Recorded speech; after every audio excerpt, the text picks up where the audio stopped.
Good morning. Ay, good morning po. Thank you.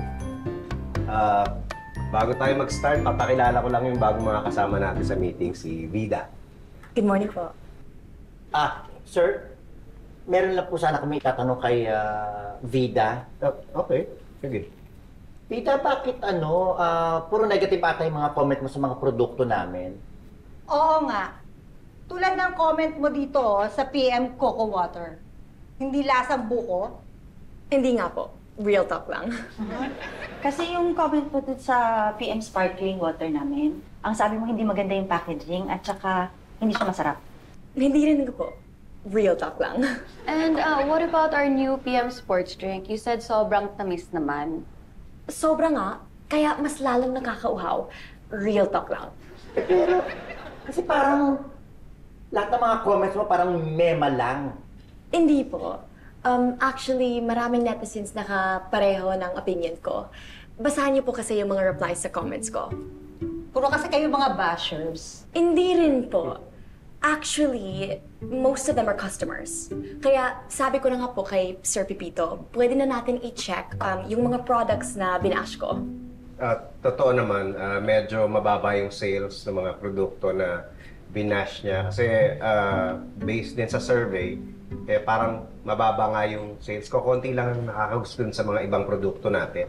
Totoo yan, sir. Real talk lang. So, kaya iniisip ko, siguro dapat i-relaunch natin yung mga produkto na yun. Pero kailangan i-improve muna natin. At yung improvements, babase natin doon sa mga comments ni Vida. Eh di, siya na ang Vida. Sabihin mo, kontra vida.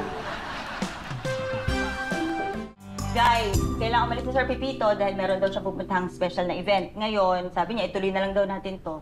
Tayo na mag-meeting. Anyway, ang next agenda natin, kailangan natin pag-usapan yung bagong produkto. Anong konsepto? Actually, may iniisip na ako. Gumawa tayo ng sports drink na hindi matamis. Tsaka na lang yan. May iniisip na kaming fruit juice bago ka pa dumating dito sa kumpanya. Ay, oo nga. Ano na nga ba yung napag-meetingan natin last time, Ay, Tukutor? iisip tayo ng add-ons sa bagong drink. Ay, may naisip ako. Lagyan natin ng nata de coco bits. Ay, perfect! Para siyang Diba? snack na kasama sa drink dahil sa nata. Pero meron ng ganyan eh. Real talk lang. Ay, okay lang yun. I'm sure mas masarap yun sa atin. Tama. Di kayo sure dyan. Real talk lang. Ako, sure ako. Na masarap yung fruit juice nyo? Na hindi ka nakakatulong sa brainstorming na to. Tama. Real talk lang. Ilis nga, uwi na nga. O, ilis na ka na ha.